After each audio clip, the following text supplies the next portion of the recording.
তাআলার সুন্দর নেয়ামতের 8টি স্তর সে বিস্তারিত কথা বলবো। আল্লাহ তাআলা সে সুন্দর সুন্দর নেয়ামত বিষয়ে কথা বলবো, শুনবেন সকলে মনোযোগ দিয়ে। জান্নাতের অফুরন্ত নেয়ামত ও সুখের বর্ণনা। এক চিরস্থায়ী বসবাসের বাগান, জান্নাতুল আদন।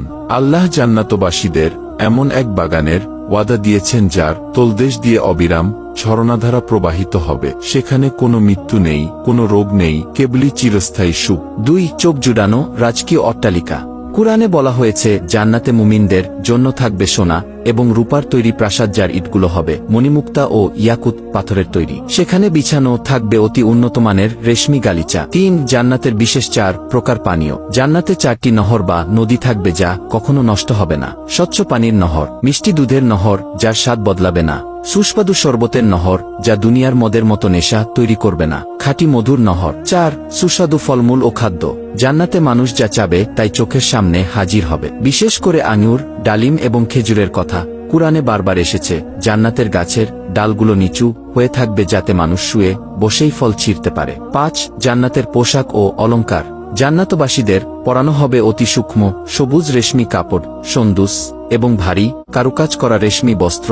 ইস্তাবরাক তাদের হাতে পরিয়ে দেওয়া হবে সোনা ও মুক্তার কঙ্কন। 6 সেবক ও হুর গিলমান। জান্নাতবাসীদের সেবার জন্য থাকবে চিরকিশোর সেবক গিলমান যারা দেখতে হবে ছড়ানো ছিটানো মুক্তার মতো। এছাড়া থাকবে ডাগর চোখ বিশিষ্ট হুরগণ যারা হবে অত্যন্ত লাজুক ও সুন্দরী। 7 শান্তি ও সালাম। কোনো অনর্থক কথা নেই।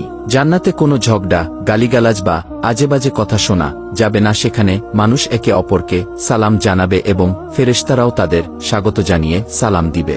8 সবচেয়ে বড় নেয়ামত আল্লাহর দিদার। জান্নাতের সব সুখের চেয়েও সেরা নেয়ামত হলো স্বয়ং আল্লাহ তাআলার দর্শন লাভ করা।